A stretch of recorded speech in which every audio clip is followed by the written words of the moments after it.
श्रीराम शुकासारिखे पूर्ण वैराग्य जाचे, वसिष्ठा परिज्ञान योगेश्वराचे, कवी वाल्मिका सारिखा मान्य ऐसा, नमस्कार माझा सद्गुरु रामदासा.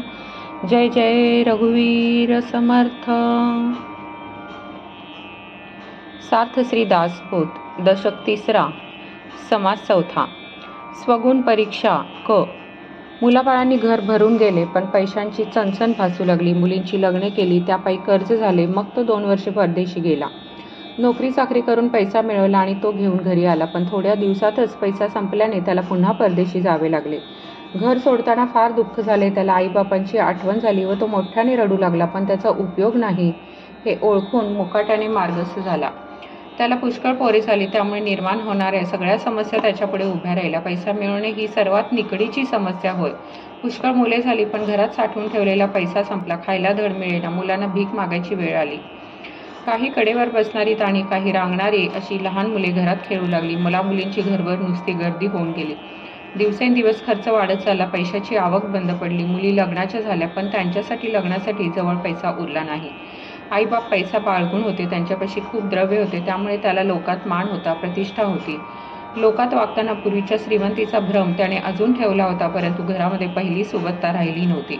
घरात दिवसेंदिवस दारिद्र्य येत चालले. अशा रीतीने घरप्रपंच वाढला. खाणारी माणसे वाढली, त्यामुळे त्याला दुःख आणि काळजी वाटू लागली. मुली उपवर झाल्या. मुलांना मुली सांगून येऊ लागल्या. आता मुलामुलींची लग्ने केली पाहिजेत अशी परिस्थिती आली.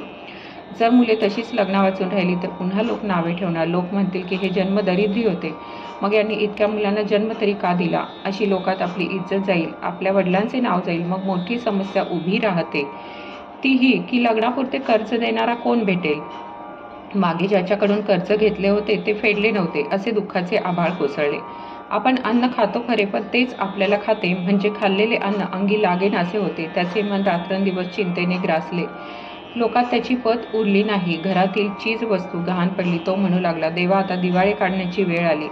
मग काही चीज वस्तू मोडली, घरातली जनावरे विकली आणि व्याज देऊन काही रोकड पैसा उभा केला. अशा रीतीने कर्ज काढून लोकात खोटा मोठेपणा मिरवला.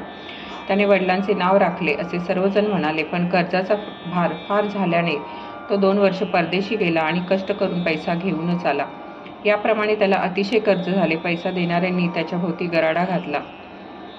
तेव्हा त्याने परदेशी जाण्याचा निश्चय केला. 2 वर्षे तो परदेशात राहिला. त्याने हीन लोकांची नोकरी पत्करली. शरीराने अतिशय हाल काढले. परदेशात त्याने काही पैसा मिळवला. मग घरच्या माणसांकडे जीव ओढ घेऊ लागला. त्याने मालकांची परवानगी काढली आणि घराकडे जाण्यास निघाला. घरी बायको मुले त्याची आतुरतेने वाट बघत होती. तो आल्याने त्याला आनंद झाला. तो घरी आला तेव्हा घरातील माणसे अतियातना भोगत असलेली व आतुरतेने वाट पाहत असलेली त्याला दिसली.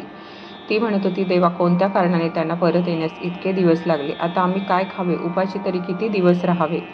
देवा, अशा दरिद्री माणसाच्या संगतीस आम्हाला का ठेवलेस. अशा रीतीने प्रपंचात सगळी माणसे आपले तेवढे सुख पाहतात.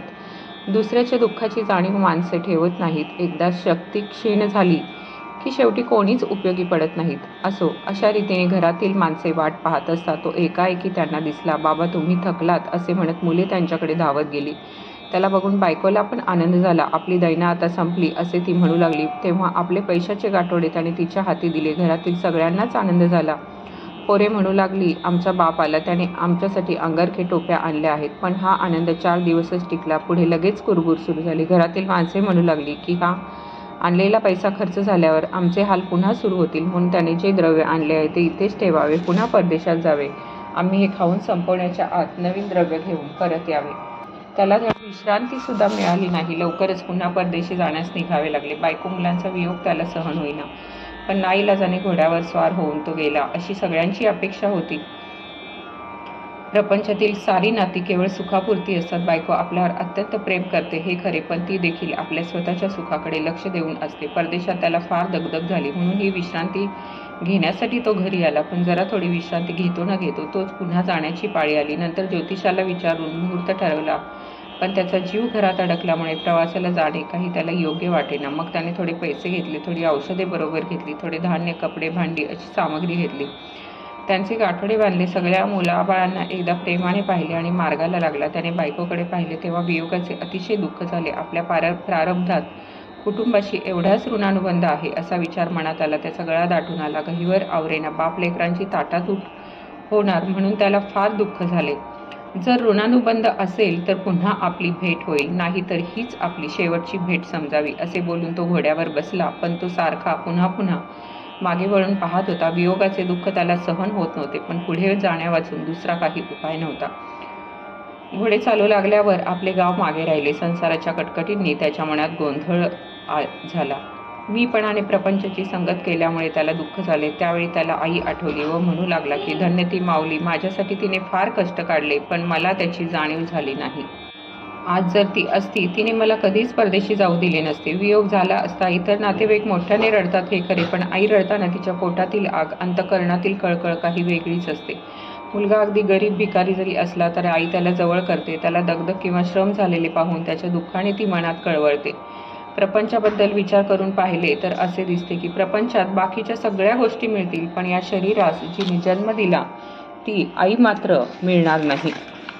आई डाकिनी जरी असली तरी ती मुलांवर तिची अत्यंत माया असते. 1000 बायका केल्या तरी हे प्रेम त्यांच्यापाशी येणार नाही. पण कामवासनाच्या बळाने मी अगदी वेड्यासारखा वागलो. या एका वासनेच्या नादाने मी जीवलगांशी भांडलो. माझे हितकर्ते मित्र मला लबाड वाटू लागले. म्हणून जी प्रापंचिक माणसे आईबापांशी भक्तिभावाने वागतात ती धन्य होत. आपल्या जीवलगांच्या बाबतीत ती आपले मन कठोर करीत नाहीत. बायको व मुले यांचा सहवास आपल्याला जन्मभर लाभतो, परंतु आईबाप थोडे दिवस राहतात. त्यांचा सहवास जन्मभर कसा मिळेल या गोष्टी मी पूर्वी ऐकल्या होत्या, पण तारुण्याच्या मस्तीमध्ये मला त्या कळल्या नाहीत. जणू काही स्त्री सुखाच्या डोहात मन बुडून गेले होते. ज्यांना मी आपले मित्र मानले ते लबाड होते. माझ्यापाशी असणाऱ्या पैशाच्या निमित्ताने ते माझ्या भोवती गोळा झालेले होते. म्हणून पैशाशिवाय रिकाम्या हाताने परत जाण्याची मला अत्यंत लाज वाटते. आता काय वाटेल ते करावे, परंतु द्रव्य मिळून नेले पाहिजे. आपण मोकळे गेलो तर तिथे सहजच दुःख होणार, अशा प्रकारचे विचार त्याच्या मनात येऊ लागले. त्याचा जीव कष्टी झाला आणि तो चिंतेच्या महापुरात बुडून गेला. या विचारांच्या प्रभावाने आपला जन्म प्रपंचापायी फुकट गेला असे त्याला क्षणभर वाटले. पण लगेच ममत्वाचा जोर होऊन मुलेबाळे आठवले आणि तो मोठ्याने गळा काढून रडू लागला. पण तेथे अरण्यात कोण विचारणार? मग स्वतः शांत होऊन वाट चालू लागला. खरोखर हा आपला देह स्वतःच्या मालकीचा असून तो दुसऱ्याचा ताबेदार केला. ईश्वरासाठी त्याचा वापर केला नाही, केवळ कुटुंबासाठी कष्ट करण्यात त्याला झिजवला. एका कामवासनेपायी जन्मभर केवढा आटापिटा केला आणि आयुष्य संपल्यावर शेवटी एकट्याला जावे लागते. अशा रीतीने त्याच्या मनात त्याला पश्चाताप झाला. तो क्षणभर अगदी उदास झाला, पण लगेच तो पुन्हा मायेच्या ममत्वाच्या जाळ्यात अडकला. मुलींची व मुलांची त्याला आठवण झाली आणि अगदी मनापासून वाईट वाटले. आपली मुलेबाळे आपल्याला अंतरली असे तो म्हणू लागला. जे जे दुःख त्याने पूर्वी भोगले होते त्याचे स्मरण त्याला होऊ लागले. मग मोठा लांब गळा काढून त्याने रडण्यास आरंभ केला. अरण्यात कोणी रडू लागला तर तेथे त्याचे शांतवन करणारा कोणी भेटत नाही, म्हणून त्याने आपल्या मनाशीच विचार केला, आता रडून काय बरे उपयोग? जे आपल्या वाट्यास येईल ते आपण मुकाट्याने भोगावे असे बोलून त्याने स्वतःलाच धीर दिला. दुःखाने थकलेला भागलेला असा तो पुढे परदेशास गेला. नंतर जो प्रसंग घडला ते लक्ष देऊन ऐका. इति श्री दासबोधे गुरुशिष्य संवादे स्वगुण परीक्षा नाम समास चौथा क समाप्त. जय जय रघुवीर समर्थ.